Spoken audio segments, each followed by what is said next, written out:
বর্তমানে ইসরায়েলের ভিতরে দাবানল জ্বলে উঠেছে।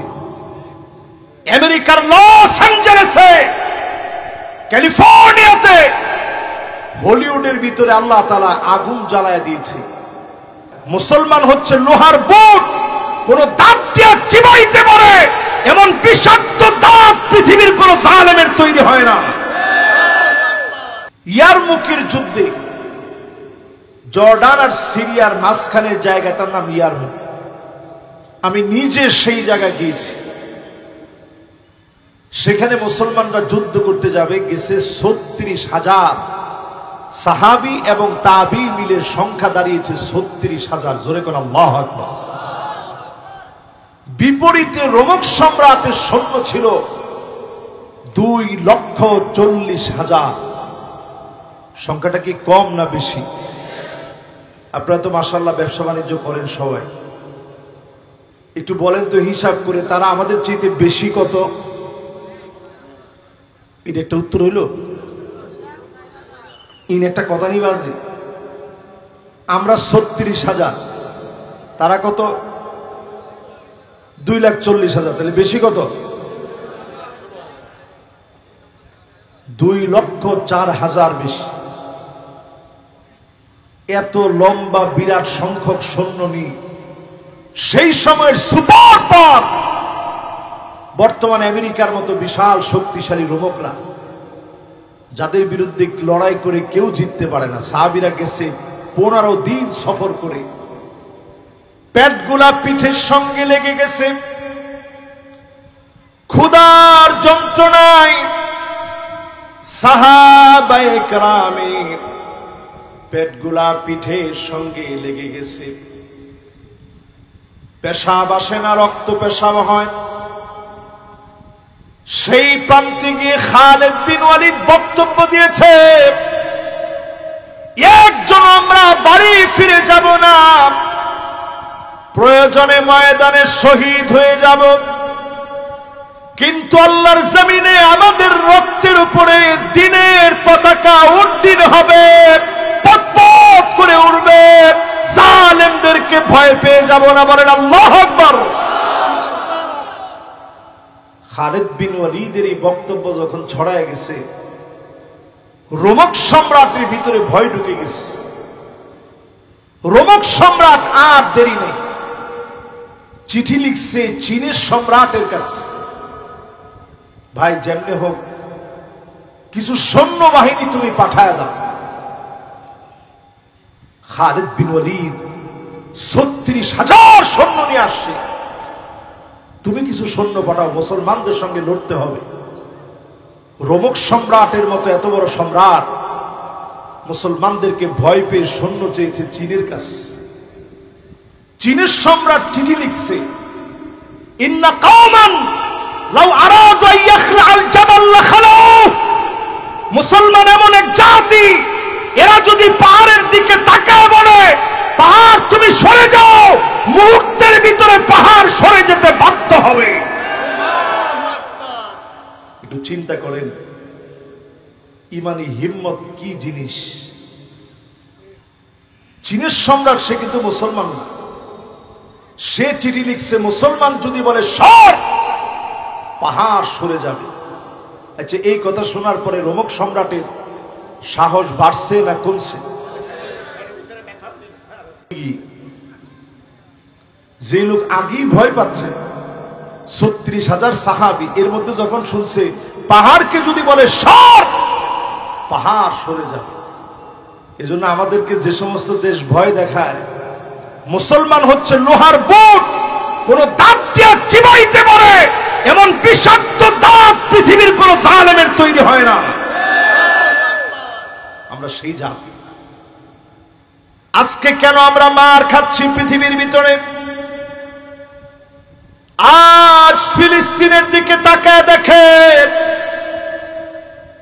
৪০,০০০ শিশু বাচ্চা মা মা বলে মাকে পায় না, বাবা বাবা বলে ডাকে, বাবার আদর পায় না, মায়ের আদর পায় না।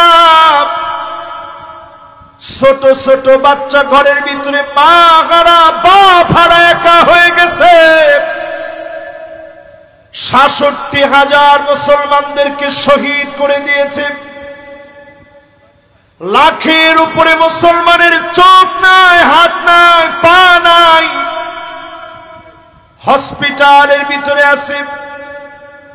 আজ মুসলমানদের এমন দুর্দিনে 57টা মুসলিম দেশ থেকে তেমন কোনো প্রতিবাদ করা হয় নাই, একটা সৈন্যবাহিনী পাঠানো হয় নাই, আক্রমণের প্রতিবাদ করা হয় নাই। বরং আপনি তাকায় দেখেন, খোদ সৌদি আরবের ভিতরে মাদানে সালের ভিতরে রঙ্গমঞ্চ সাজায়া নাচ গানের অনুষ্ঠান করা হচ্ছে, ঠিক কিনা বলে? আযাব আসতেছে মুসলমান।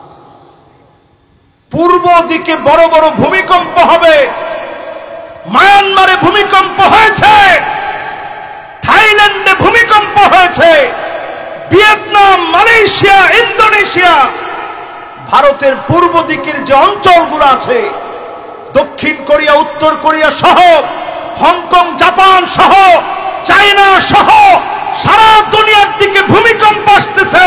কারণ সারা দুনিয়ার ভিতরে মুসলিমদের পক্ষে কেউ দাঁড়ায় নাই। দিন আসতেছে, লিখে রাখেন আজকের মাহফিলের দিন, তারিখ দিন, খাতা কলমে লিখে রাখেন। বর্তমানে ইসরায়েলের ভিতরে দাবানল জ্বলে উঠেছে। আমেরিকার লস অ্যাঞ্জেলেসে, ক্যালিফোর্নিয়াতে, হলিউডের ভিতরে আল্লাহ তাআলা আগুন জ্বালায় দিয়েছে। এই আগুন এমনি আসে নাই।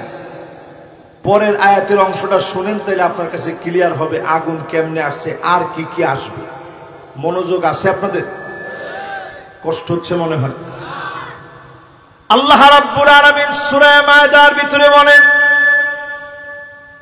সতর্ক থাকার পরে 4 নম্বরে বলেন, ফাইন তাওয়াল্লাউ ফা'আলাম আন্নামা ইউরিদুল্লাহু আন ইউসিবাহুম বিবা'দি যুনুবিহিম।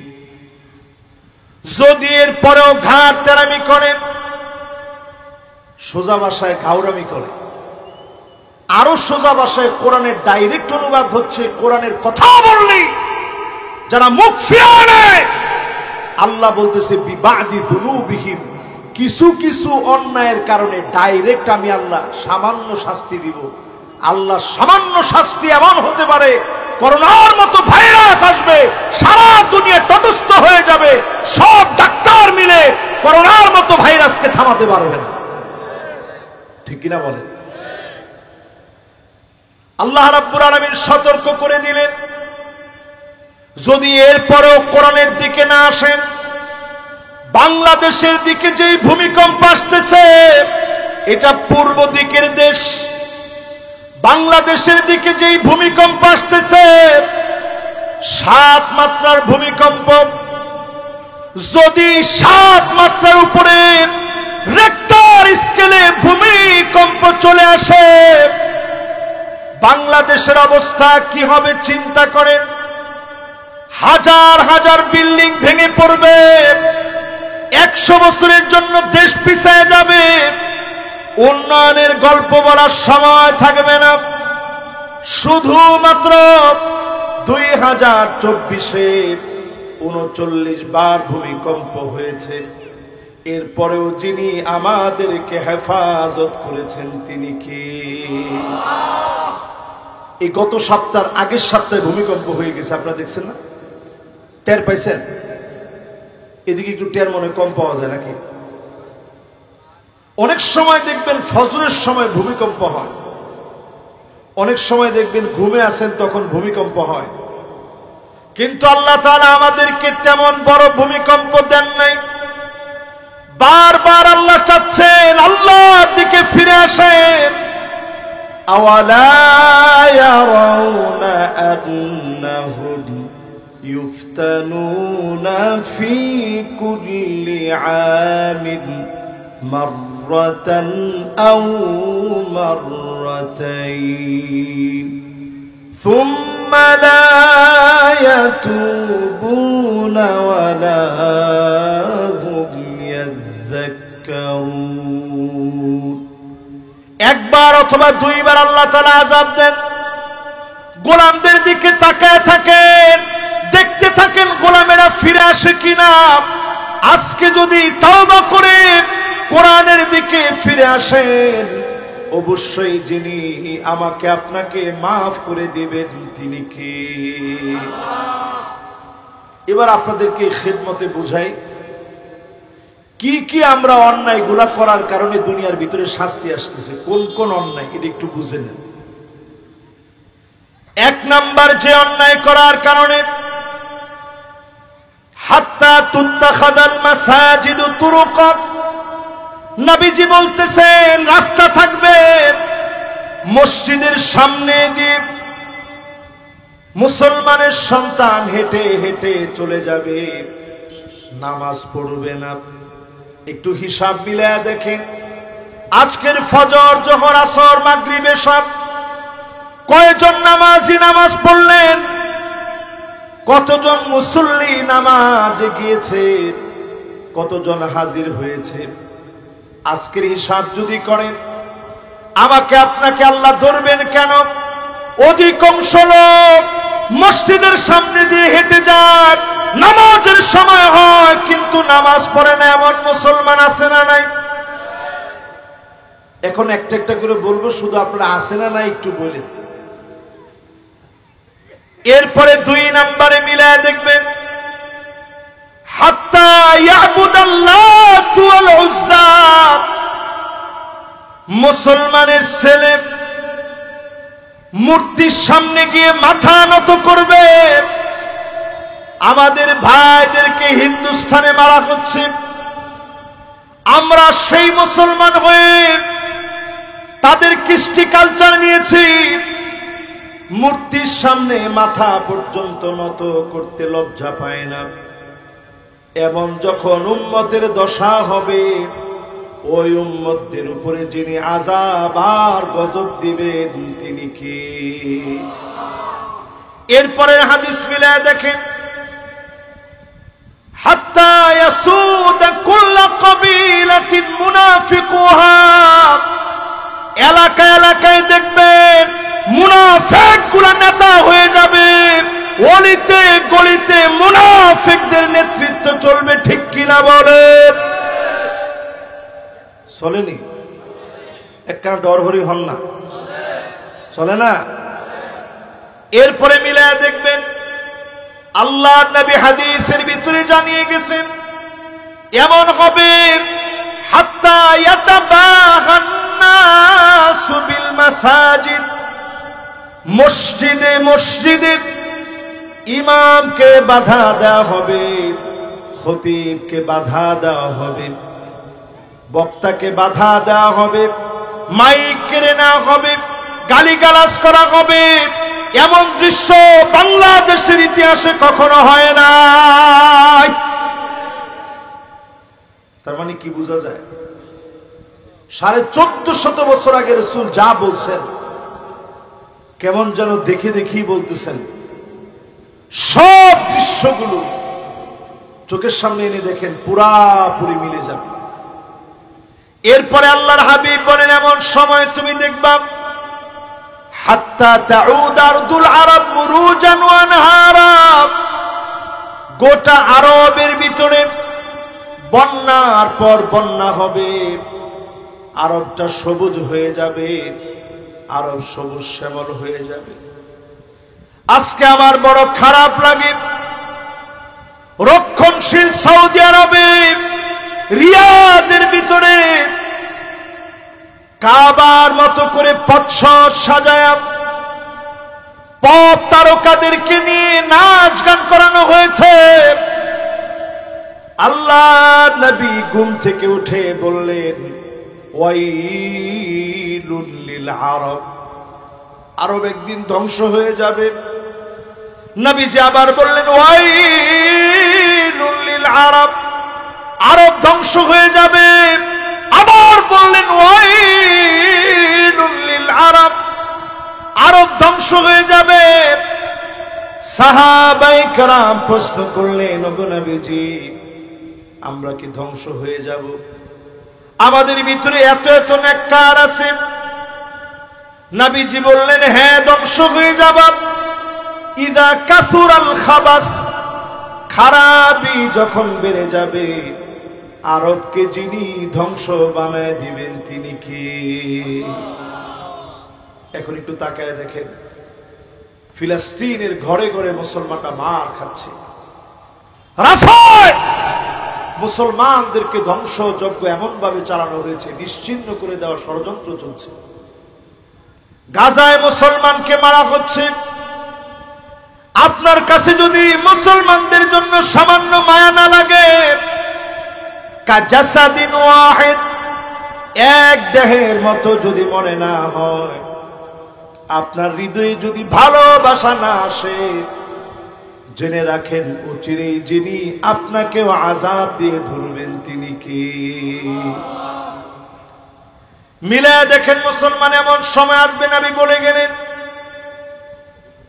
1450 বছর আগে নবীজি জানায় গেলেন, এমন সময় আসবে যে সময়ে হাত্তা ইয়াকতুল আবাহু, বাপকে পর্যন্ত সন্তান মেরে ফেলবে, শহীদ করে ফেলবে।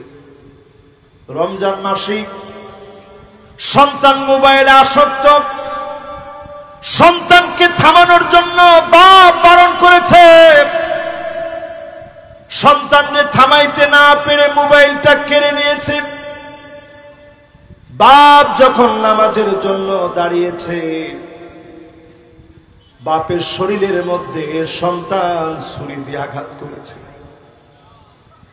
বাপ চিৎকার মেরে পড়ে গেছে, রক্তে রঞ্জিত হয়ে গেছে। বাপ হাওমাও করে সন্তানের নাম ধরে ধরে কেঁদেছে।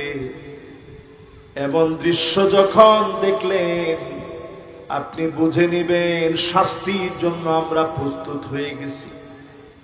শাস্তি আমাদের দিকে দিয়ে আসতেছে। কোরআনুল কারীম আল্লাহ রাব্বুল আলামিন জানায় দিলেন, অল্প কিছু শাস্তি দিবে। ওই অল্প শাস্তি কেমন হবে? দাবানল গুলার দিকে তাকায় দেখেন, ফালিয়ারতাকিবু ইনদা যালিকা রিহান হামরা,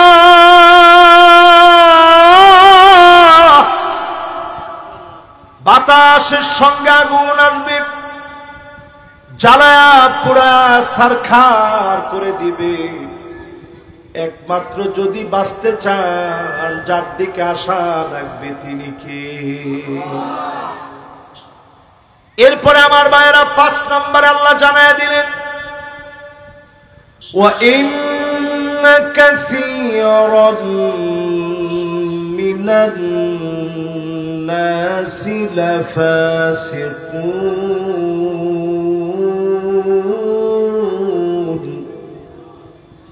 অধিকাংশ লোকেরা হবে ফাসিক। একজন দুজন লোকের কথা বলে নাই, অধিকাংশ হবে ফাসিক। আজকের দুনিয়ার দিকে তাকায় দেখেন, অধিকাংশ মুসলমান এখন আছে, কিন্তু মুসলমান হওয়ার পরেও ইমানি শক্তি মুসলমানের কাছে না। ঠিক কিনা বলেন? মুসলমানের সংখ্যার অভাব নাই। 180 কোটি মুসলমান, 200 কোটির কাছাকাছি। খ্রিস্টানদের জরিপ বলছে 2050-এ সবচেয়ে বেশি হবে পৃথিবীতে মুসলমানদের সংখ্যা। জোরে কোন আল্লাহু আকবার। কিন্তু এই মুসলমান কেমন মুসলমান? ওই যে বলছিলাম ইয়ারমুকের যুদ্ধে মুসলমান ছিল জানি কতজন? লিল্লাহে তাকবীর। মুসলমান ছিল 36,000। বিপরীতে রোমক সম্রাটের সৈন্য ছিল কত? মুসলমান কি ভয় পেয়ে গেছে? উল্টা মুসলমানের ভয়ে তারা চতুর্দিকে তার কাটার ব্যারিকেড দিচ্ছে, মুসলমানদের মেরে তার কাটায় ঝুলায় রাখবে। মুসলমান যেন ভয় পেয়ে যায়, কয়েকজনকে যদি ঝুলায় রাখে তাহলে ভয় পেয়ে যাবে। খালিদ বিন ওয়ালিদ তাদের সেনাপতিরে ডাক দিয়ে বলেছে, সেনাপতি শুনে রাখো, আমি মুসলমানদের পক্ষ থেকে সেনাপতির দায়িত্ব পালন করছি। আমি খালিদ বিন ওয়ালিদ আজ এই প্রান্তে যদি শহীদ হয়ে যায়, একটা সেকেন্ড দেরি হবে না, একজন মুসলমানের পা নড়বে না, আমার পাশের জন দাঁড়ায়া তাকবীর আল্লাহু আকবার ধ্বনি দিয়ে সেও শহীদ হওয়ার প্রস্তুতি নিবে। জোরে বলেন আল্লাহ। তবে আমি এমনি দুনিয়া থেকে শহীদ হব না, আগে 200 জনকে মারব, তারপরে আমি শহীদ হব। আমাদের একজন মরবে, আরেকজন জায়গায় নড়বেও না, জায়গায় দাঁড়ায় জিহাদ করবে, কারণ আমার ঠিকানা আল্লাহর সামনে দাঁড়ানো। জোরে কোন আল্লাহু আকবার। খালিদ বিন ওয়ালিদ যখন এই বক্তব্য দিল, সেনাপতি বলে, আমরা তো যুদ্ধ করতে আসছি, আপনি এমন কথা কেন বলেন? খালিদ বিন ওয়ালিদ বলে, আমরা যুদ্ধ করতে আসি না, জিহাদ করতে আসছি। আপনি যুদ্ধ করবেন, একজনের মার খাওয়া দেখলে আরেকজন পালায়া যাবে, আর আমরা আসছি জিহাদ করতে, ভাই শহীদ হয়ে যাবে, পাশের জন ওই জায়গায় দাঁড়ায় আল্লাহর জমিনে দিন কায়েমের জন্য দাঁড়ায় যাবে। খালিদ বিন ওয়ালিদ এই বক্তব্য যখন দিয়েছে, বক্তব্য দেওয়ার পরে কাজ হয়ে গেছে। সেনাপতি আর দেরি করে নেই, বলতেছে, এখনই আমারে কালেমা পড়ায় মুসলমান বানায় দেন। রোমক সম্রাটের সৈন্যবাহিনী চতুর্দিক দিয়ে ঘেরাও করা আছে। সেনাপতি যখন কালেমা পড়ে মুসলমান হয়ে গেছে, সূর্য বীর্য দুর্বল হয়ে গেছে, অথচ একটু চিন্তা করেন, আজকের দিনে এসে 5 আগস্ট কেন বিজয় অর্জন হয়েছে? পুলিশ নিজে বলতেছে, যেইটারে মারি ওইটা মরে, পাশেরটা লড়ে। আপনারা কি আল্লাহু আকবার বলা ভুলে গেছেন নাকি? ইন কোন্ডুল্লা শ্রোতা ন বুঝিলাম বাজি। আপনারা কি মনে করছেন এই ছোট ছোট বাচ্চারা স্লোগান দিছে, উই ওয়ান্ট জাস্টিস, আমরা জাস্টিস চাই। জাস্টিস যদি এই পৃথিবীতে প্রতিষ্ঠা করতে হয়, কশিন কালেও কোরআন ছাড়া জাস্টিস দেখার কোনো সুযোগ নাই নাই নাই। ঠিক একটু জোরে কর, আর একটু জোরে কর, আর একটু হিম্মত নিয়ে বলেন। এই যে আপনাদেরকে 3 বার একটু কষ্ট দেওয়াইলাম, 3 বার বলাইলাম, কেন বলাইলাম? এই জমিনের ভিতরে জাস্টিস কায়েম করার কথা ছোট ছোট বাচ্চারা বলছে, সবাই বলছে উই ওয়ান্ট জাস্টিস, আমরা জাস্টিস চাই। এই কথা তো শুধুমাত্র এই ছোট ছোট বাচ্চাদের জবানের কথা না, কোরআনুল কারীমে আজ থেকে 1450 বছর আগে আল্লাহ রাব্বুল আলামিন আয়াত নাযিল করে দিয়েছেন, যেটা খতিব সাহেবেরা জুমার দিন দ্বিতীয় খুতবায় বলার পরে অনেকের ঘুম ভাঙে। ইন্নাল্লাহা ইয়া'মুরু বিল আদলি ওয়াল ইহসান ওয়া ইতা'i যিল কুরবা ওয়া ইয়ানহা আনিল ফাহশা'i ওয়াল মুনকারি ওয়াল বাগি ইয়া'ইযুকুম লা'আল্লাকুম তাযাক্কারুন ফাযকুরুনি আযকুরুকুম ওয়াশকুরু লি ওয়া লা তাকফুরুন।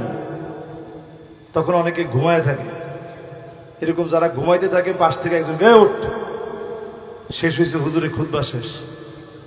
আপনি তো বুঝেন নাই যে খতিব সাহেব কি বলছে। খতিব সাহেব বলছে, ইন্নাল্লাহা ইয়া'মুরু বিল আদল, আল্লাহ পাক এই জমিনে আদালতকে প্রতিষ্ঠা করাবেন। আদালতকে প্রতিষ্ঠা করতে যিনি অর্ডার করেছেন তিনি কে? আল্লাহ। এই আদালতের জন্য কাজ করা লাগবে।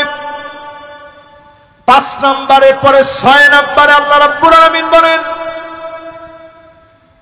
6 নম্বরে আল্লাহ রাব্বুল আলামিন বলেন, আফা হুকমাল জাহিলিয়াতি ইয়াবগুন।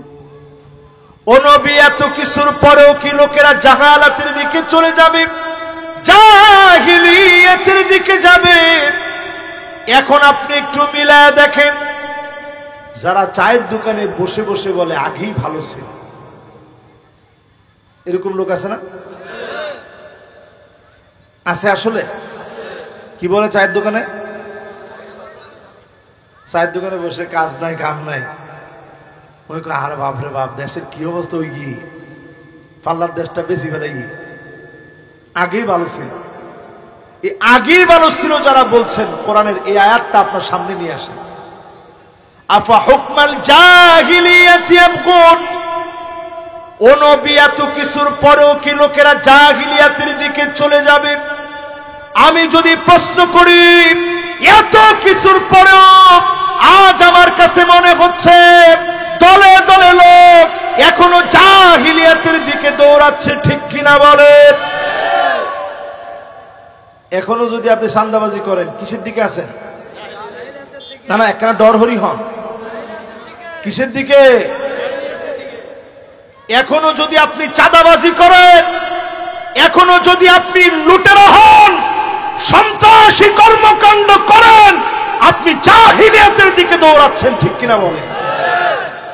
আল্লাহ নিজে প্রশ্ন করতেছে, এত কিছুর পরেও লোকেরা কি জাহিলিয়াতের দিকে চলে যাবে?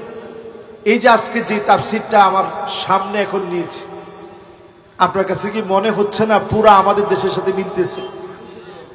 এটাই কোরআনের সৌন্দর্য। এরপরে 7 নম্বরে আল্লাহ রাব্বুল আলামিন বলেন, ওয়ামান আহসানু মিনাল্লাহি হুকমা,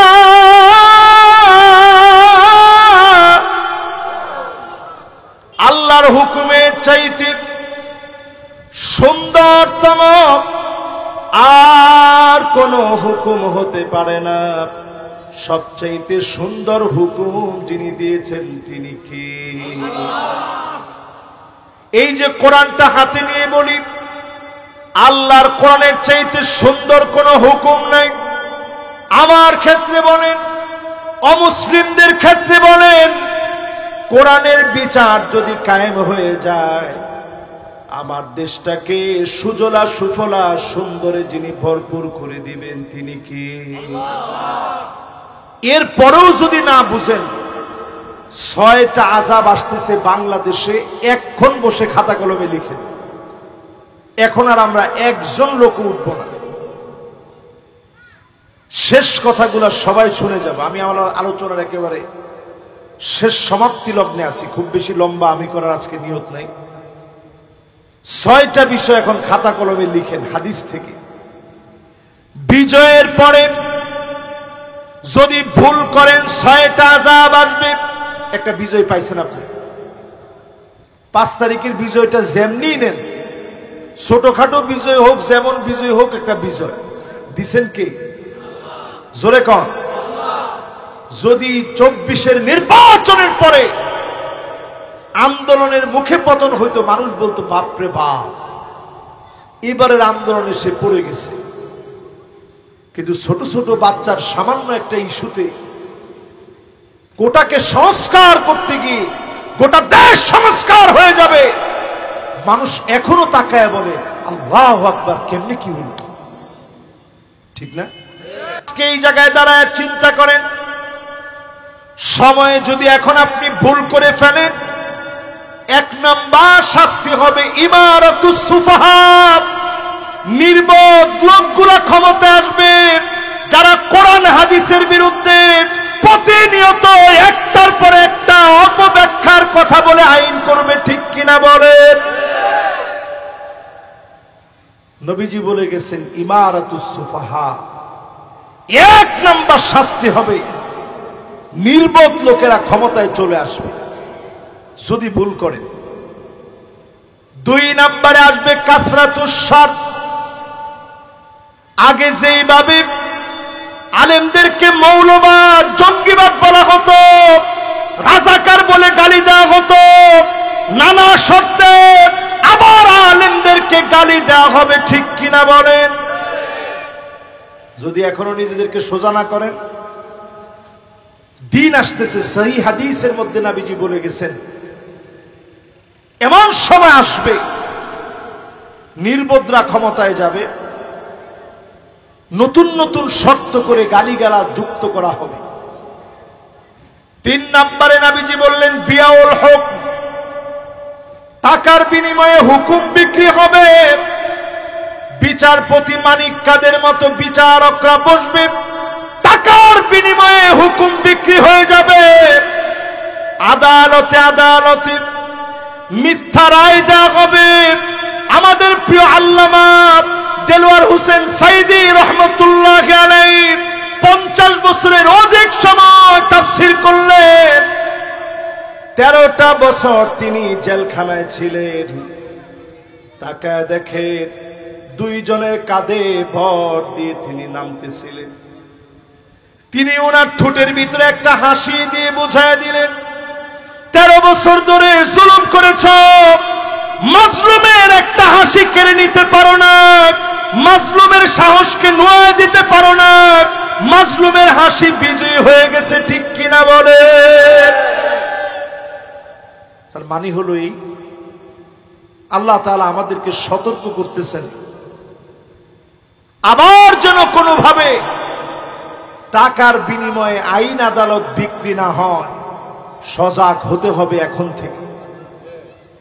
4 নাম্বার শাস্তি আসবে ইস্তিগফাফাম বিদ্দাম। বাংলাদেশের ঘরে ঘরে,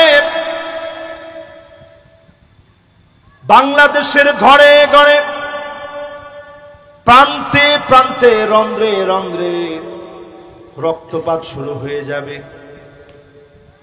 এরপরে নবী আলাইহিস সালাম বলেন কাতিয়াতুর রহিম। 5 নম্বরে আত্মীয় স্বজন চিনবে না, আত্মীয় স্বজন বুঝবে না।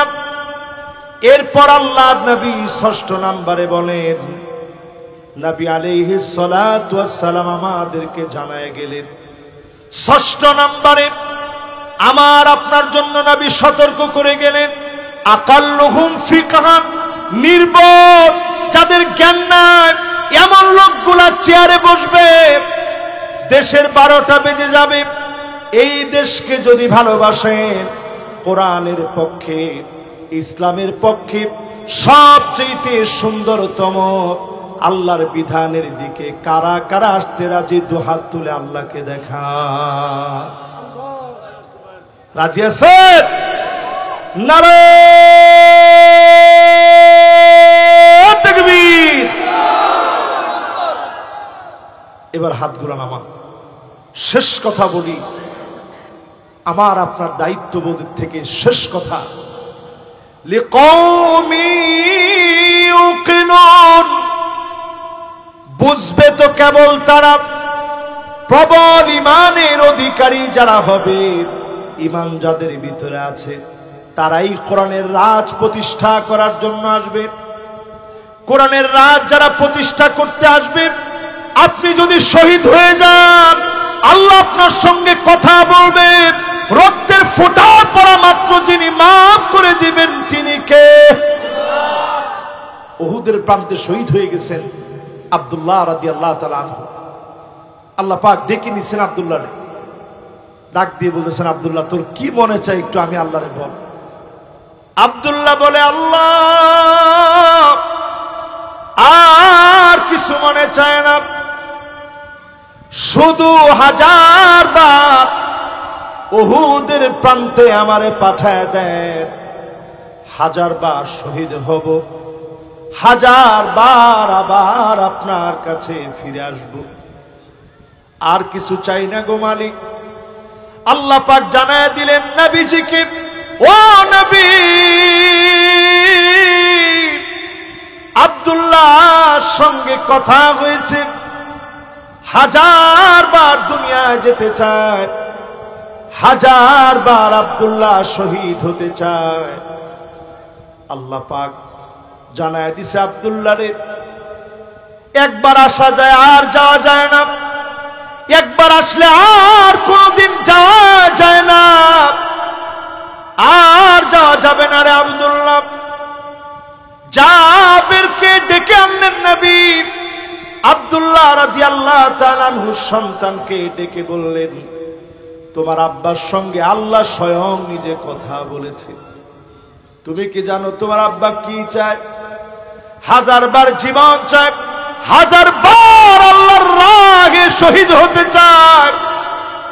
ও আব্দুল্লাহ রে, তোমার কি লাগবে আমার কাছে বলো। জাবেরকে নবীজি বলেন, কি লাগবে বলো। জাবের বলে, ওগো নবীজি, অনেক সম্পদ আল্লাহর আব্বা রেখে যায় নাই, আল্লাহর রাহে জীবন দিয়ে চলে গেছে। অনেক সম্পদ রেখে যায় নাই, আল্লাহর রাহে জীবন দিয়ে চলে গেছে। অনেকজন এমন ব্যক্তি আছে পাওনাদার, প্রতিনিয়ত বাড়িতে আসে, পাওনা পরিশোধ করতে পারতেছি না। নবীজি বললেন, ঘরের ভিতরে কি আছে? অল্প কিছু খেজুর আছে, যাও খেজুরগুলা নিয়ে আসো। অল্প স্বল্প খেজুরগুলা নিয়ে আসলেন। নবীজি মুবারক হাত দিয়ে নাড়াচাড়া দিয়ে দিলেন। একজন একজন করে পাওনাদারদেরকে ডাকলেন, ওজন করে নিজে নিজে মেপে মেপে দিয়ে দিলেন। খেজুর শেষ হয় নাই। নবীজি বললেন, এবার নিয়ে যাও। আব্দুল্লাহর সন্তান জাবের, এখন তুমি নিয়ে যাও ঘরের ভিতরে। অবশিষ্ট খেজুরগুলা জাবের বিন আব্দুল্লাহ ঘরের মধ্যে নিয়ে গেলেন। এত বরকত আল্লাহ বাড়ায় দিলেন। আজকেও যদি আপনি নিয়ত করেন দিনের পক্ষে আপনি থাকবেন, ইসলামের পক্ষে থাকবেন, আপনাকে দিয়ে যিনি ফিলিস্তিনকে মুক্ত করবেন তিনি কে? খোরাসান থেকে কালো পতাকাবাহী একটা জামাত বের হবে। খোরাসান থেকে তারা যাবে, এই ফিলিস্তিনের মাটি ইহুদিদের কবর রচনা হবে। নেতানিয়াহু সহ সবগুলোর কবর ফিলিস্তিনের মাটিতে রচনা হয়ে যাবে। সময় আসতেছে। মুসা আলাইহিস সালামের সঙ্গে যখন ফেরাউন শত্রুতা করতে করতে করতে করতে লোহিত সাগরের সামনে নিছে, আর কোন রাস্তা নাই মুসা আলাইহিস সালামের সামনে। সামনে সমুদ্র, সব দিকে ফেরাউনের বাহিনী। আল্লাহ পাক সেই জায়গায় তাদেরকে ডুবায় মেরে নবী মুসা আলাইহিস সালামকে আল্লাহ উদ্ধার করে দিয়েছে। জোরে কোন আল্লাহ। নমরুদ যখন আগুন জ্বালায় ইব্রাহিম আলাইহিস সালামকে পুড়ায় দিবে, ওই আগুন দিয়ে নমরুদের সাম্রাজ্য পুড়েছে, ইব্রাহিম আলাইহিস সালাম পুড়ে নাই। আজকেও আপনি দেখবেন দাবানলে দাও দাও করে তারা জ্বলবে। মুসলমানদেরকে যিনি বিজয়ী বানায় দিবেন তিনি কে? শেষ ফিলিস্তিনের ভবিষ্যৎ নিয়ে রাসূলের করা ভবিষ্যৎবাণী, ইন্নাল মালাইকা বাসিনাতুন আজনিহাতাহা আলাই, এই ফিলিস্তিনের উপরে ফেরেশতারা আল্লাহর ডানা বিছায় রাখছে। জোরে করে আল্লাহ। আল্লাহর রহমতের ফেরেশতারা ডানা বিছিয়ে রেখেছে ফিলিস্তিনের উপরে। আকরু দারিল মুমিনিন, এই ফিলিস্তিন হচ্ছে মুমিনদের আবাস স্থল। হামাগুড়ি দিয়ে মুমিনরা ফিলিস্তিনের দিকে যাবে, ফিলিস্তিন বিজয়ী হবে। কশিন কালো ফিলিস্তিনকে ইহুদিরা পরাজিত করতে পারবে? কশিন কালো পারবে না। আপনি লিখে রাখেন, দেখবেন অচিরেই একটার পরে একটা অঘটন সারা দুনিয়ার মধ্যে ঘটবে। যেই সমস্ত দেশ অর্থ দিয়ে ফিলিস্তিনের ভিতরে আগুন জ্বালিয়েছে, তারা নিজেরা জ্বলবে, দাও দাও করে দাবানল জ্বলবে, কোনো টাকা লাগবে না, বিনা টাকায় পুরে সারখার হয়ে যাবে। আগুন জ্বালায় দিবেন কে? ফালিয়ারতাকিবু ইনদা যালিকা রিহান হামারা, বাতাসের সঙ্গে আগুন আসবে, ভূমিকম্প আসবে, ভূমিধস আসবে, আত্মহত্যার প্রবণতা বেড়ে যাবে। ওই ইসরায়েলের ইহুদিরা পাগল হয়ে যাবে, তারা নিশ্চিহ্ন হবে, পাথর পর্যন্ত বলবে ওরাই ইহুদি, আমার পিছনে ইহুদি আছে, এখন তার গর্দানটা উড়ায় দাও। সময় আসবে এমন। আল্লাহ যেন আজকের এই মাহফিল থেকে আমাদের ঈমানী চেতনাকে আল্লাহ যেন জাগ্রত করে দেয়, পড়েন আমিন। আমরা মোনাজাত করে আল্লাহর কাছে ক্ষমা চেয়ে আমরা বাড়ি যাব। আল্লাহ রাব্বুল আলামিন আমাদের প্রত্যেকের কথাগুলোর উপরে আমল করার তৌফিক আল্লাহ তাআলা দান করুক। সকলে পড়েন আমিন। আল্লাহুম্মা আমিন। اللهم أعنا على ذكرك وشكرك وحسن عبادتك. اللهم لا مانع لما أعطيت ولا معطي لما خصاله.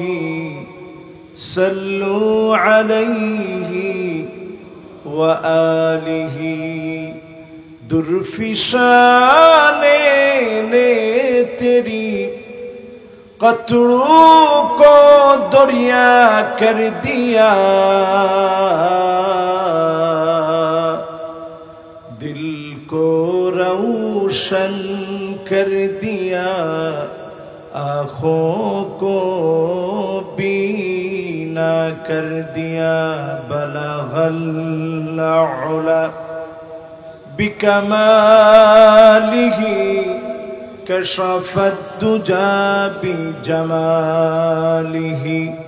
حسنت جميع خصاله.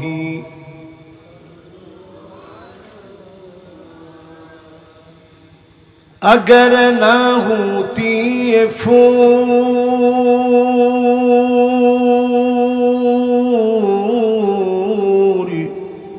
के बुलबुल का तरन्नुम भी ना हो.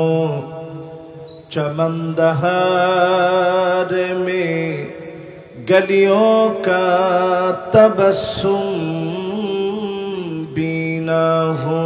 बलगल उला बिकमालिही كشف الدجى بجماله. حسنت جميع خصاله. صلوا عليه. أشكري مبارك متبرك চেঙ্গুসরা হিলফুল ফুজুর ইসলামী সংস্থা এর উদ্যোগে আয়োজিত পঞ্চম বার্ষিকী আজকের তাফসীরুল কোরআন মাহফিল মুতাবাররাক মুবারক আয়োজনের সম্মানিত মধ্যমণি প্রধান আকর্ষণ যিনি এতক্ষণ কথা রেখেছেন, বিশিষ্ট ইসলামী চিন্তাবিদ, লেখক ও গবেষক, তরুণ আলেমে দ্বীন হযরত মাওলানা মুফতি রাদাউল করিম আবরার হাফিজাহুল্লাহ ওয়া রাআহ। আমরা ওনার জন্য দিল থেকে দোয়া করি আল্লাহ যেন আলেমদের ঐক্যের পথে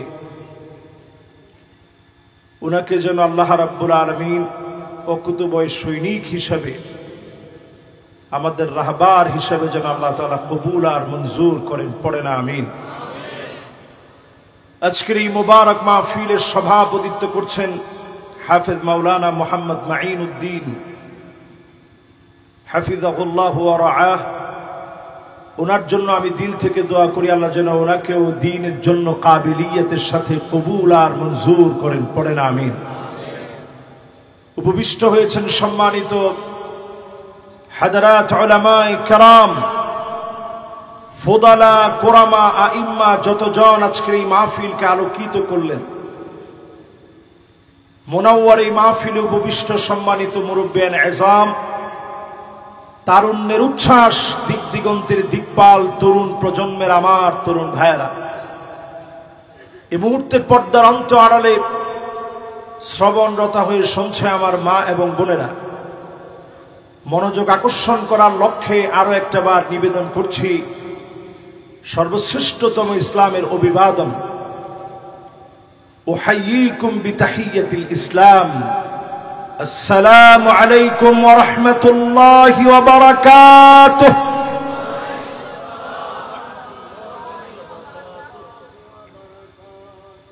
যে মহান মালিক দয়া করে মায়া করে ভালোবেসে আজকের এই মাহফিল আমাদেরকে আসার তৌফিক দিয়েছেন, মালিকের আলিশান দরবারে নতশিরে অবনত চিত্তে শুকরগুজারি আদায় করব।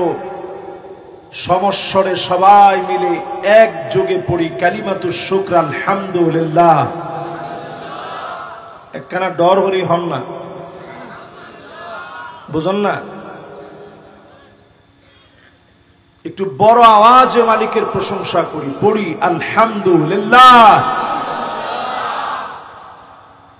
আল্লাহ পাকের প্রশংসা আদায় করে দরুদ এবং সালাম পড়ছি সাইয়্যিদুল মুরসালিন খাতামুন নবিয়্যিন মুহাম্মদ ইবনে আব্দুল্লাহ ইবনে আব্দুল মুত্তালিব হাশিম ইবনে মানাফ ইবনে কিলাব ইবনে মুররা কাব ইবনে লুয়াই ইবনে ফিহর মালিক ইবনে নদর ইবনে কেনানা মুদরাকাত ইবনে ইলিয়াস ইবনে মাআদ ইবনে আদনান মুহাম্মাদুর রাসূলুল্লাহ সাল্লাল্লাহু আলাইহি ওয়াসাল্লাম।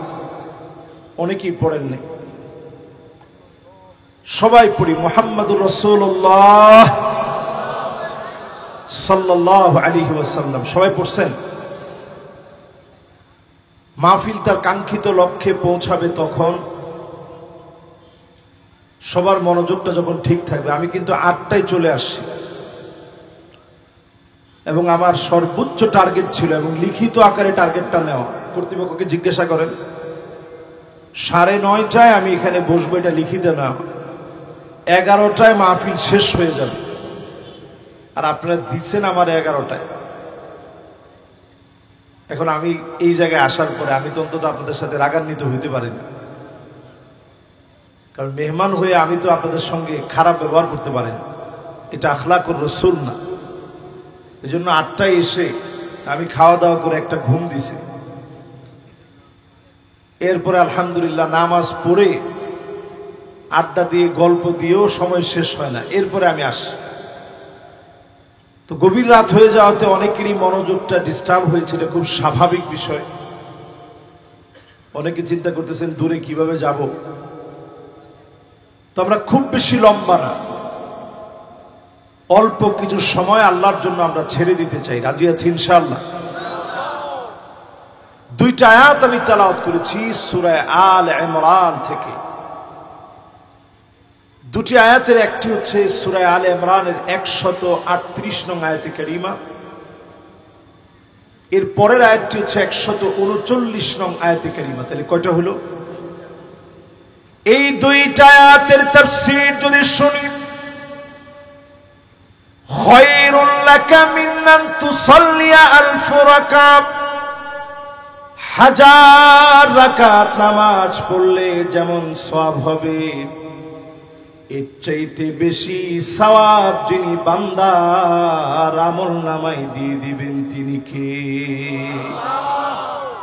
এখানে যারা বসলাম, আমার ভাই ইমানের উপরে খুব চমৎকার আলোচনা করেছেন।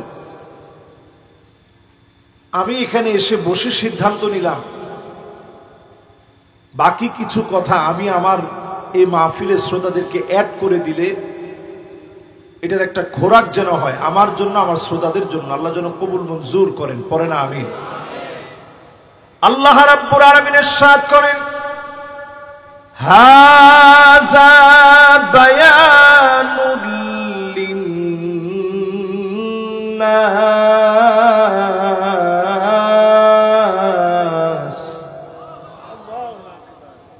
ওয়া হুদাও وموعظة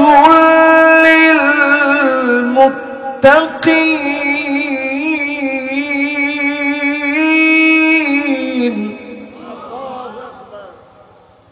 ولا تهنوا ولا تحزنوا وأنتم الأعلون إن كنتم مؤمنين।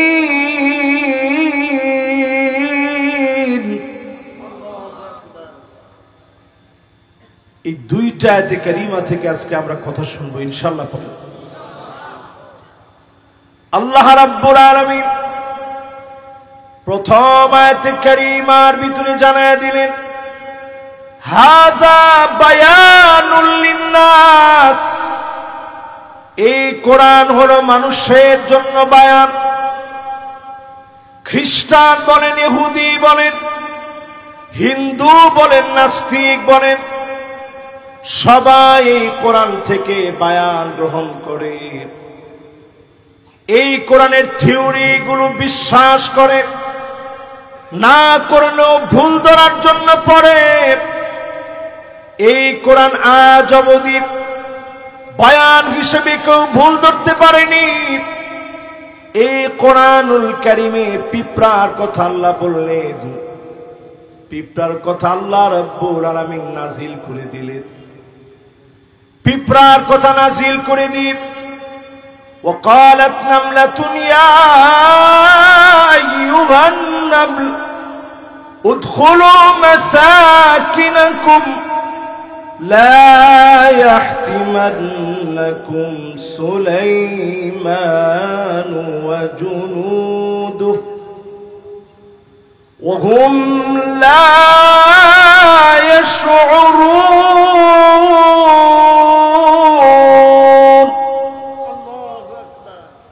মাইকটা এদিকের হর্ন দরকার ছিল, এই হর্নটা নাই, চলে না, এটার আওয়াজটা কানে আসে না। এই জন্য আমি কথা বলতে আমার কষ্ট হচ্ছে, কিন্তু সেটার ফিডব্যাক আমি পাচ্ছি না। তো আমি আসলে কোনো মাইকম্যানদের এই কথাটা বলি না, কারণ এটা বললে তার মনটা কষ্ট পাবে। তার মনেও সামান্য কষ্ট যাক, এটা আমার কাছে পছন্দ হয় না। কিন্তু আজকে কথা বলতে আমার প্রচন্ড কষ্ট হচ্ছে। আমি এত চিল্লায় কথা বলতেছি, কিন্তু এটার ফিডব্যাক আমি পাচ্ছি না। তো যাই হোক, আল্লাহ ভরসা, ইনশাআল্লাহ যতটুকুন আছে এতটুকুন দিয়েই খুব অল্প সময়ে, সামান্য সময়ে কথা বলি। পিঁপড়াকে নিয়ে আল্লাহ রাব্বুল আলামিন যখন আয়াত নাযিল করেছে, বিজ্ঞান গবেষণা করে দেখা শুরু করলো যে এই আয়াতটার ভিতরে ভুল ধরা যায় কিনা। এটা কোরআনের একটা বায়ান, এই বায়ানের ভিতরে ভুল ধরা যায় কিনা গবেষণা করতে গিয়ে দেখে পিঁপড়ার ভিতরে কোনো কান নাই। তাহলে পিঁপড়া শুনলো কেমনে? তার মানে কোরআনের এই আয়াতের ভিতরে ভুল ধরার চেষ্টা চালাতে হবে। সায়েন্টিস্টরা মিলে একটা আয়াতের ভুল ধরার জন্য দিনের পর দিন গবেষণা শুরু করলো। গবেষণা করতে গিয়ে দেখে পিঁপড়ার হাঁটু থেকে নিয়ে পা পর্যন্ত মাঝখানে আল্লাহ একটা সেন্সিং ভাইব্রেশন দিয়ে রেখেছে। আমি আপনি কানে যেমন শুনি, সেন্সিং ভাইব্রেশন দিয়ে পিঁপড়ার মতো ছোট্ট একটা কীট পতঙ্গকে যিনি শোনা দেন তিনি কে? বিজ্ঞান মাথা নত করে ফেলেছে। এই পিঁপড়ার ভিতরে আল্লাহ তাআলা দুইটা পাকস্থলী দিয়েছে। ক্ষুদ্র একটা পিঁপড়া নিয়ে গবেষণা করতে গিয়ে কোরআনের সামান্য বায়ান, সেই বায়ানের গবেষণা করতে গিয়ে কোরআনের সত্যতা প্রমাণ হয়েছে। এই বায়ান নিতে কোনো অসুবিধা নাই। সারা দুনিয়ার মানুষ কোরআন থেকে বায়ান নেয়।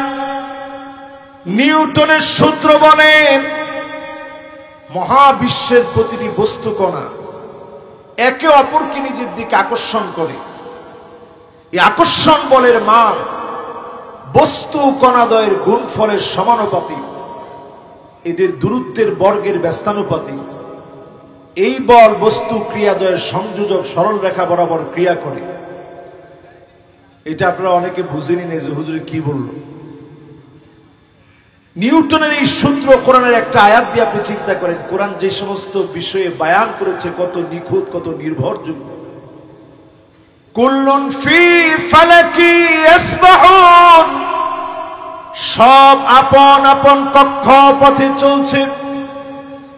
আল্লাহ পাক যখন সময়টাকে নির্দিষ্ট সময় শেষ করে দিবেন, আপন সময় যখন ফুরায় দিবেন, সবগুলো সেদিন বিস্ফোরিত হয়ে যাবে। দুনিয়া তার আপন ঠিকানা হারায় ফেলবে, কিয়ামত সংগঠিত হয়ে যাবে।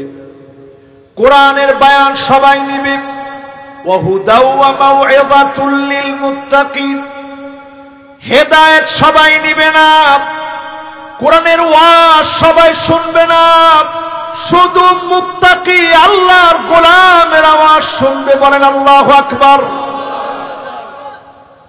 এবার আপনাকে যদি বলি কোরআনের ওয়াজ কি, এই জায়গায় আসলে পরে অনেকের চক্ষু আমার দিকে একটু বড় হয়ে যাবে যে হুজুর কোরআনের ওয়াজ আবার কি জিনিস। এই কোরআন আমাদেরকে ওয়াজ করে শিখিয়েছে وأنحكم بينهم بما أنزل الله।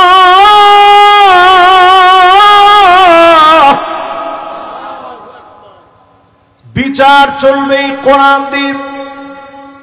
এবার আমার হাতের দিকে তাকায়েন সবাই, বলেন তো বিচার চলবে কি দিয়ে? এই কথাটা কোন জায়গার ওয়াজ? নামাজের ওয়াজ কোথায় আছে? রোজার ওয়াজ কোথায় আছে? কোরআন দিয়ে বিচার করার ওয়াজ কোথায় আছে? আল্লাহ রাব্বুল আলামিন সূরা মায়দার ভিতরে 49 নং আয়াতে কারিমাতে বললেন বিচার করা লাগবে কোরআন দিয়ে। এরপরেই আল্লাহ বললেন ওয়ালা তাত্তাবি আহওয়াহুম, মন গড়া বিচার করা যাবে না। আওয়াজ করে বলেন কি গড়া? এখন বাংলাদেশের 54 বছরের কথা যদি আপনি একটু বলেন, 54টা বছর ধরে বিচার যা চলছে, কোরআন দিয়ে কয়টা বিচার হয়েছে? ঢাকা শহরকে মসজিদের শহর বলে, আমাদের দেশটা পুরাটাই একটা মসজিদের দেশ, কিন্তু মসজিদের দেশ হওয়ার পরেও কোরআনের একটা বিধান বাস্তবায়ন হয়েছে বাংলাদেশে। এমন একটা দৃশ্যের কথা আপনি মুসলিম হিসাবে দায়িত্ব নিয়ে বলতে পারবেন না যে এই বিধানটা পার্লামেন্টে এস্টাবলিশড হয়েছে, ঠিক কিনা বলেন? এই জন্য আজকের মাহফিলে একটু নিয়ত করেন, মন গড়া বিচার বাদ দিবেন। 54 বছরে সব দেখা শেষ, সামনে আওয়াজ উঠাতে হবে আল কোরআনের বাংলাদেশ। এই আওয়াজটা যদি উঠে, এই আওয়াজটা যদি আমরা মন থেকে উঠাতে পারি, সব দেখা শেষ, সামনে হবে আল কোরআনের বাংলাদেশ। এই আওয়াজটা যদি আমরা মন থেকে উঠাতে পারি, যদি এটার ফলাফল কিছু নাই হইল, মনে করেন আপনি আওয়াজ উঠাইছেন, কাজও করছেন, রেজাল্ট কিচ্ছু হয় না, জিরো। আস-সাইয়ু মিন্না ওয়াল ইতমামু মিনাল্লাহ। চেষ্টা আমি আপনি করলাম, যিনি পরিপূর্ণতার সওয়াব দিয়ে দিবেন তিনি কে? আমি 8টা পয়েন্ট ধরে কথা বলবো বাংলাদেশকে চেঞ্জ করার জন্য। যে স্বপ্ন আমরা দেখছি, এখন আমরা সবাই স্লোগান দিই, দিল্লি না ঢাকা, স্লোগান দিচ্ছি না সবাই? কিন্তু সময়টারে যদি কাজে না লাগান, সামনে আপনারাই স্লোগান দিবেন দিল্লি না ঢাকা, কিছুদিন পরে কইবেন ফাঁকা ফাঁকা। কেন? কোরআনুল কারীমে আল্লাহ তাআলা 8টি বিষয়ে আমাদেরকে সজাগ সচেতন করছেন। 8টার প্রথমটা হলো বিচার চলবে কি দিয়ে? 2 নাম্বারটা হচ্ছে মন গড়া কোনো বিচার চলবে। তাহলে বলেন 1 নাম্বারটা কি? সবাই একটু আওয়াজ করে বলেন কি? এটা কি মুস্তাহাব সুন্নাত? ফরজ কইছে সামনে যে আমির সাহেব সহ 3-4 জন আছে, ওনারা 3-4 জন আছে, 3-4 জন মিলে ফরজ কইছে। আপনাদের কাছে কি মনে হয় এটা সুন্নাত? এবার সবাই একটু আওয়াজ করে বলেন কি? 2 নাম্বার পয়েন্টে বললাম মন গড়া বিচার করা যাবে না। 3 নাম্বারে আসেন ওয়াহদারহুম আই ইয়াফতিনুকা আন বা'দি মা আনজালাল্লাহু ইলাইক। ও নবী সতর্ক হওয়া লাগবে, কাফেররা যেন কিছু ঢুকায় দিতে না পারে।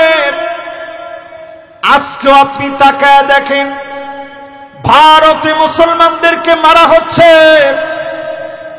হিজাব টেনে খুলে ফেলা হচ্ছে, মুসল্লিদেরকে নামাজরত অবস্থায় পিটাচ্ছে। এই বিষয়গুলো স্বাভাবিক বিষয় না, স্বাভাবিক হতেই পারে না। সতর্ক হওয়া লাগবে, তারা যেন কোনোভাবে আমাদেরকে ভয় দেখাতে না পারে। 3 মিনিটে বাংলাদেশ দখল হবে না, আগামীর নেতৃত্ব মুসলমানেরাই দিবে, ঠিক কিনা বলেন? আমি একটু আপনাদের হিম্মত বাড়ানোর জন্য একটা উদাহরণ দিই।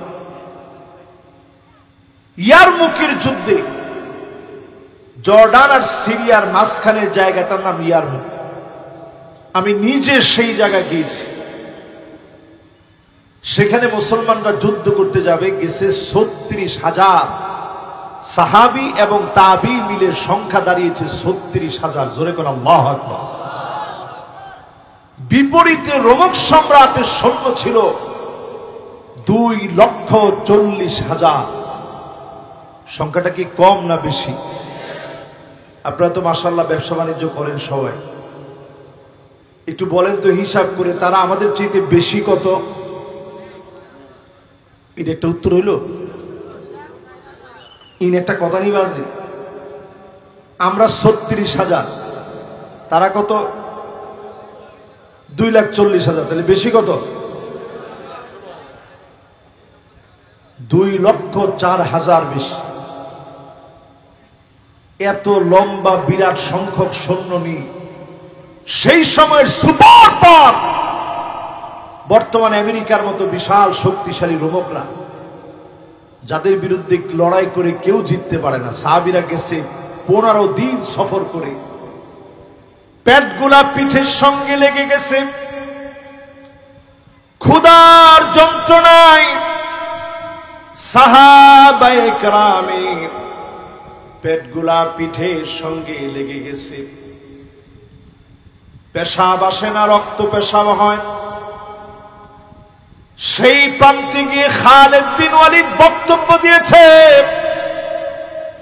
একজন আমরা বাড়ি ফিরে যাব না, প্রয়োজনে ময়দানে শহীদ হয়ে যাব, কিন্তু আল্লাহর জমিনে আমাদের রক্তের উপরে দ্বীনের পতাকা উড্ডীন হবে, পথ করে উড়বে, জালেমদেরকে ভয় পেয়ে যাব না। বলেন আল্লাহু আকবার। খালিদ বিন ওয়ালিদের এই বক্তব্য যখন ছড়ায় গেছে, রোমক সম্রাটের ভিতরে ভয় ঢুকে গেছে।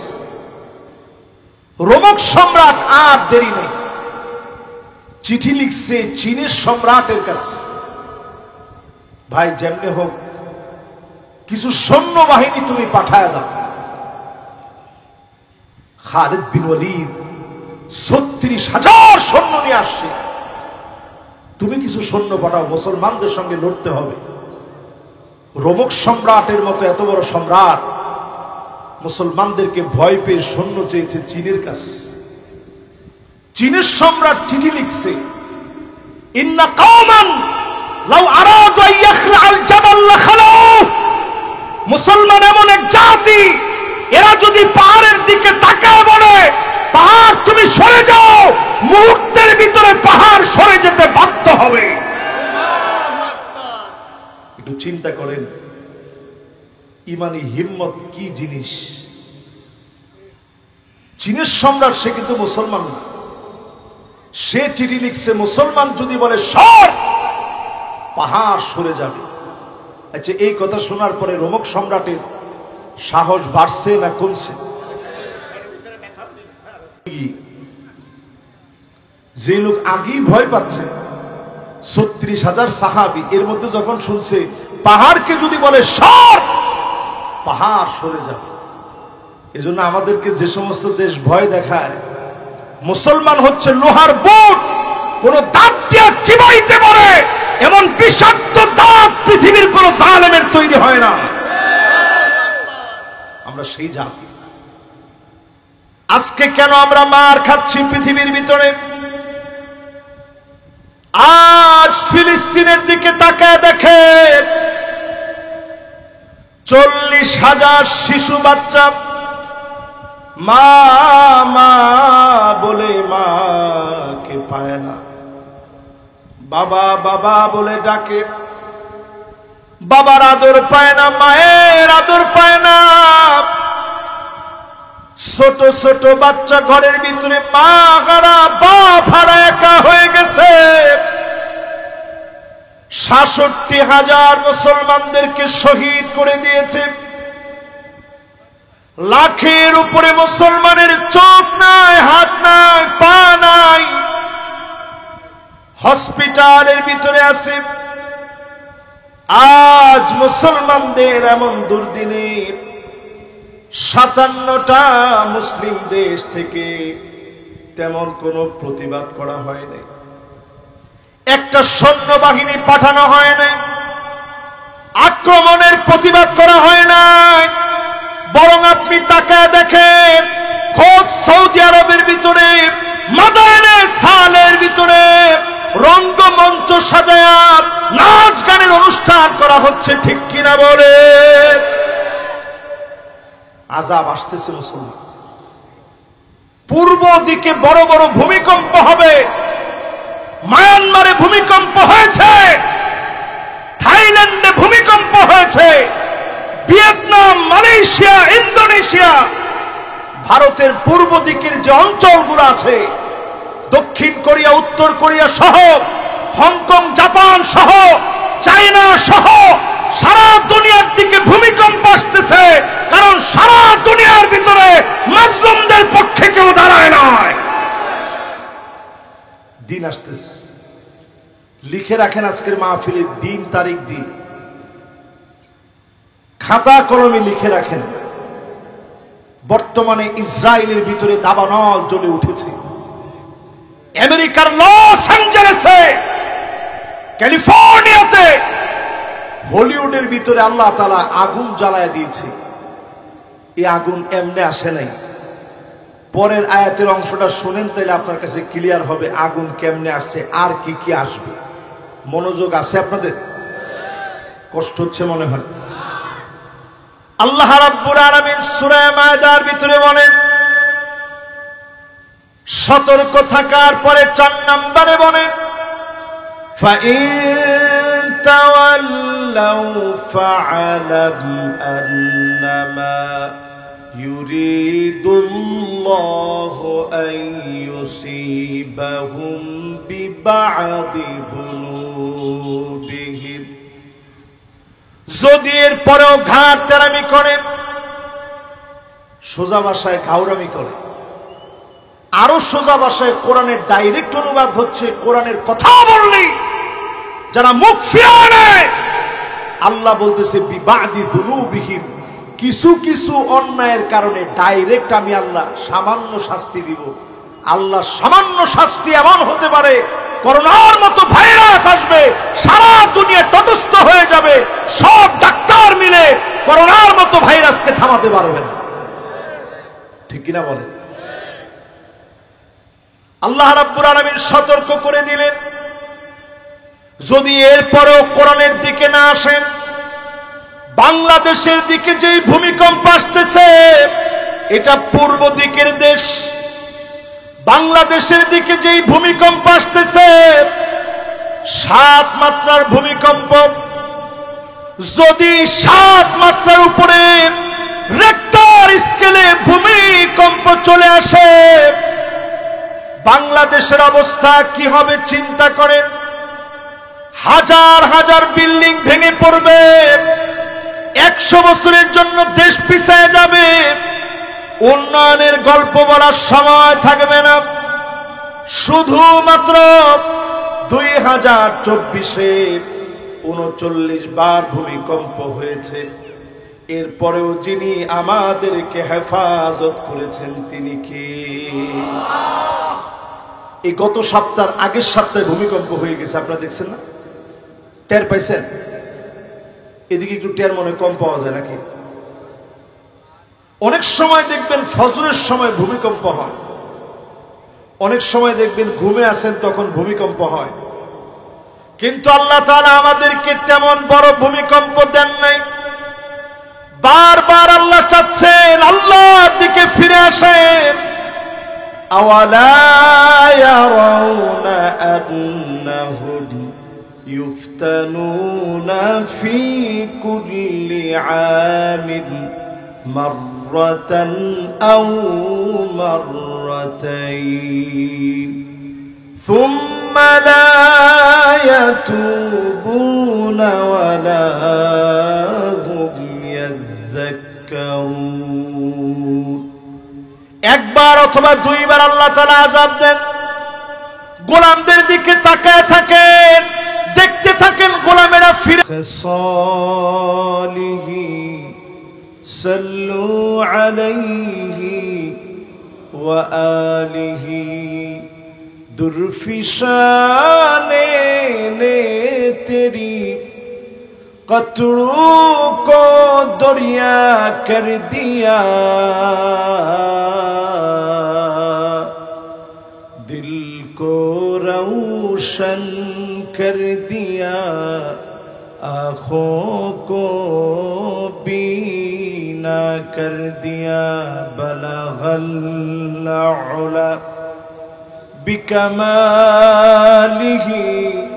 कशफ दुजा बिजमालिही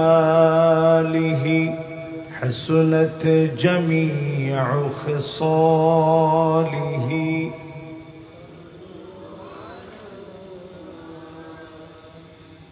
अगर न होती ये फूल के बुलबुल का तरन्नुम बिना हो, चमनदहार में गलियों का तबस्सुम बिना हो। बलगल उला बिकमालिही कशफत दुजा बिजमालिही हसनत जमीउ खिसालिही सल्लु अलैहि। আজকের এই মুবারক মুতাবাররক চেঙ্গুসরা হিলফুল ফুজুল ইসলামী সংস্থা এর উদ্যোগে আয়োজিত পঞ্চম বার্ষিকী আজকের এই তাফসীরুল কোরআন মাহফিল মুতাবাররক মুবারক আয়োজনের সম্মানিত মধ্যমণি প্রধান আকর্ষণ যিনি এতক্ষণ কথা রেখেছেন, বিশিষ্ট ইসলামী চিন্তাবিদ, লেখক ও গবেষক, তরুণ আলেমে দ্বীন হযরত মাওলানা মুফতি রাদাউল করিম আবরার হাফিজাহুল্লাহ ওয়া রাআহ। আমরা ওনার জন্য দিল থেকে দোয়া করি আল্লাহ যেন আলেমদের ঐক্যের পথে ওনাকে যেন আল্লাহ রাব্বুল আলামিন অকুতুবয় সৈনিক হিসাবে, আমাদের রাহবার হিসাবে যেন আল্লাহ তাআলা কবুল আর মঞ্জুর করেন। পড়ে না আমিন। আজকের এই মুবারক মাহফিলের সভাপতিত্ব করছেন হাফেজ মাওলানা মুহাম্মদ মাঈন উদ্দিন হাফিজাহুল্লাহ ওয়া রাআহ। ওনার জন্য আমি দিল থেকে দোয়া করি আল্লাহ যেন ওনাকেও দ্বীনের জন্য কাবিলিয়তের সাথে কবুল আর মঞ্জুর করেন। পড়ে না আমিন। উপবিষ্ট হয়েছেন সম্মানিত হাদারাত উলামায়ে কেরাম, ফুদালা, কোরামা, আইম্মা, যতজন আজকের এই মাহফিলকে আলোকিত করলেন। মুনাওয়ার এই মাহফিলে উপবিষ্ট সম্মানিত মুরব্বিয়ান এজাম, তারুণ্যের উচ্ছ্বাস, দিক দিগন্তের দিকপাল তরুণ প্রজন্মের আমার তরুণ ভাইয়েরা, এই মুহূর্তে পর্দার অন্ত আড়ালে শ্রবণরতা হয়ে শুনছে আমার মা এবং বোনেরা, মনোযোগ আকর্ষণ করার লক্ষ্যে আরো একটা বার নিবেদন করছি সর্বশ্রেষ্ঠতম ইসলামের অভিবাদন, উহাইয়িকুম বিতাহিয়াতিল ইসলাম, আসসালামু আলাইকুম ওয়া রাহমাতুল্লাহি ওয়া বারাকাতুহু।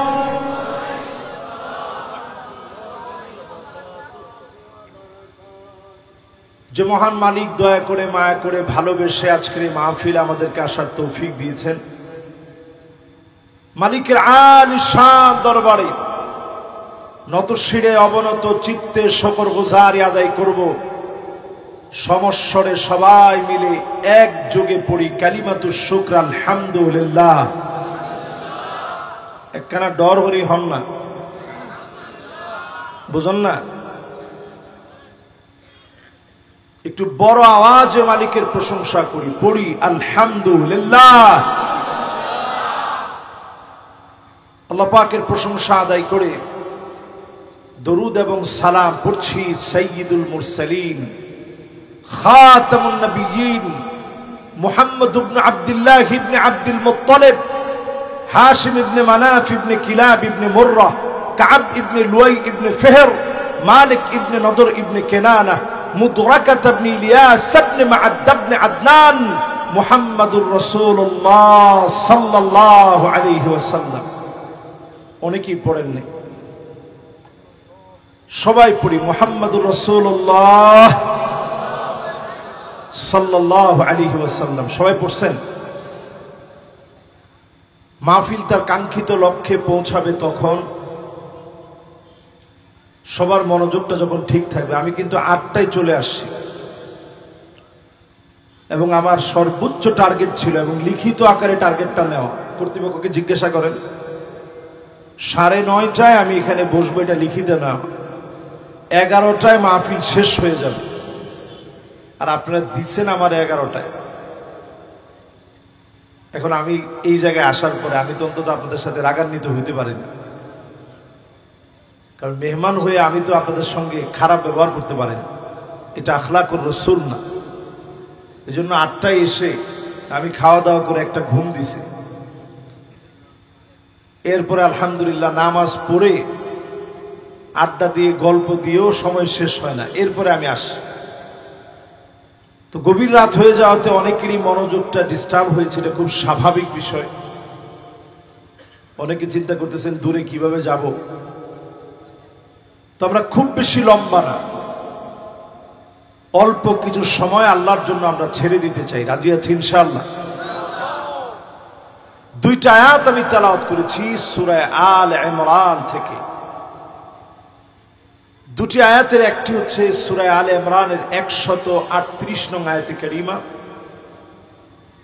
এর পরের আয়াতটি হচ্ছে 139 নং আয়াতে কারিমা। তাহলে কয়টা হলো? এই 2টা আয়াতের তাফসীর যদি শুনি,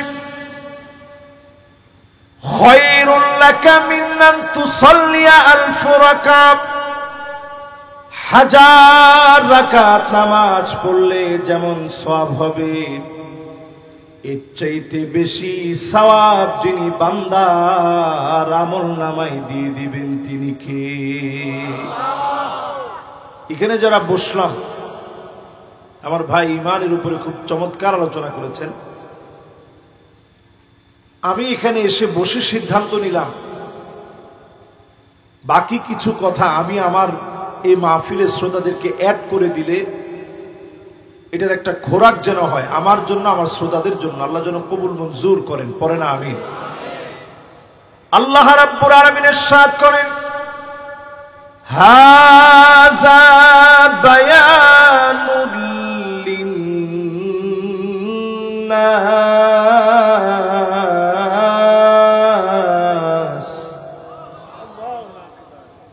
ওয়া হুদাও وموعظة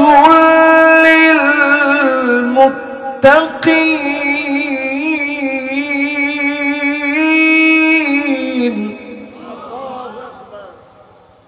ولا تهنوا ولا تحزنوا وأنتم الأعلون إن كنتم مؤمنين।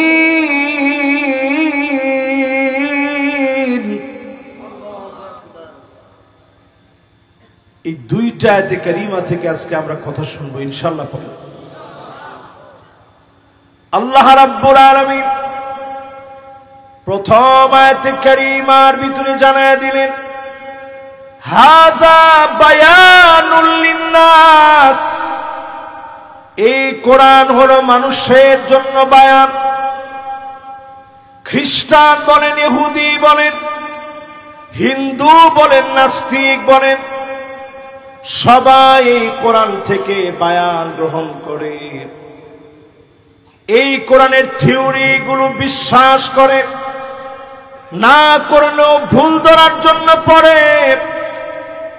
এই কোরআন আজ অবধি বয়ান হিসেবে কেউ ভুল ধরতে পারেনি। এই কোরআনুল কারীমে পিঁপড়ার কথা আল্লাহ বললেন, পিঁপড়ার কথা আল্লাহ রাব্বুল আলামিন নাজিল করে দিলেন। পিঁপড়ার কথা নাজিল করে দিয়ে وقالت نملة يا أيها النمل ادخلوا مساكنكم لا يحطمنكم سليمان وجنوده وهم لا يشعرون।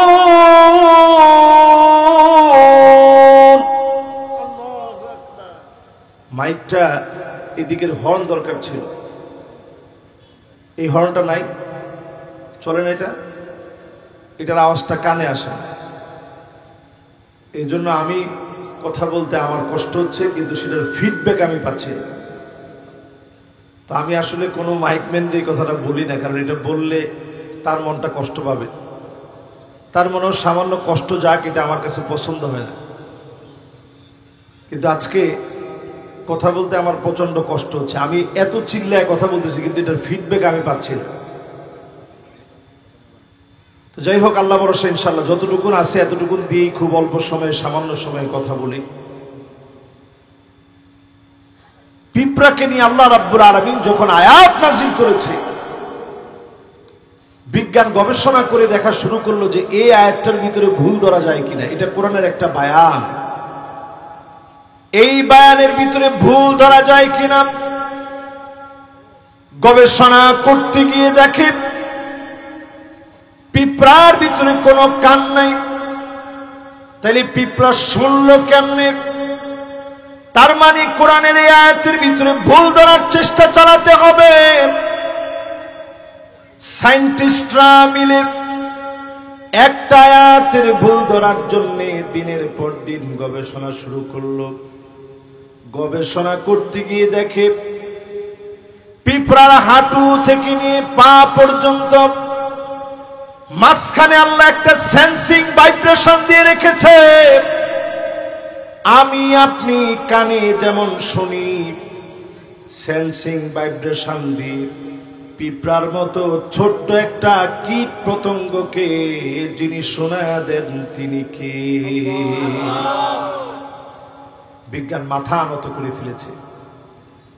এই পিঁপড়ার ভিতরে আল্লাহ তাআলা দুইটা পাকস্থলী দিয়েছে। ক্ষুদ্র একটা পিঁপড়া নিয়ে গবেষণা করতে গিয়ে কোরআনের সামান্য বায়ান, সেই বায়ানের গবেষণা করতে গিয়ে কোরআনের সত্যতা প্রমাণ হয়েছে। এই বায়ান নিতে কোনো অসুবিধা নাই। সারা দুনিয়ার মানুষ কোরআন থেকে বায়ান নেয়। নিউটনের সূত্র বলেন, মহাবিশ্বের প্রতিটি বস্তু কণা একে অপরকে নিজের দিকে আকর্ষণ করে। এই আকর্ষণ বলের মান বস্তু কণাদ্বয়ের গুণফলের সমানুপাতিক, এদের দূরত্বের বর্গের ব্যস্তানুপাতিক। এই বল বস্তু ক্রিয়াদ্বয়ের সংযোজক সরল রেখা বরাবর ক্রিয়া করে। এটা আপনারা অনেকে বুঝেনি না যে হুজুর কি বলল। নিউটনের এই সূত্র কোরআনের একটা আয়াত দিয়ে আপনি চিন্তা করেন, কোরআন যে সমস্ত বিষয়ে বায়ান করেছে কত নিখুঁত, কত নির্ভরযোগ্য। কুল্লুন ফি ফালাকি ইয়াসবাহুন, সব আপন আপন কক্ষপথে চলছে। আল্লাহ পাক যখন সময়টাকে নির্দিষ্ট সময় শেষ করে দিবেন, আপন সময় যখন ফুরায় দিবেন, সবগুলো সেদিন বিস্ফোরিত হয়ে যাবে। দুনিয়া তার আপন ঠিকানা হারায় ফেলবে, কিয়ামত সংগঠিত হয়ে যাবে। কোরআনের বয়ান সবাই নিবে, ওয়া হুদাও ওয়া মাউইযাতুল লিল মুত্তাকিন, হেদায়েত সবাই নিবে না, কোরআনের ওয়াজ সবাই শুনবে না, শুধু মুত্তাকি আল্লাহর গোলামের আওয়াজ শুনবে। বলেন আল্লাহু আকবার। এবার আপনাকে যদি বলি কোরআনের ওয়াজ কি, এই জায়গায় আসলে পরে অনেকের চক্ষু আমার দিকে একটু বড় হয়ে যাবে যে হুজুর কোরআনের ওয়াজ আবার কি জিনিস। এই কোরআন আমাদেরকে ওয়াজ করে শিখিয়েছে, ওয়া আনিহকুম বাইনাহুম বিমা আনজালাল্লাহ,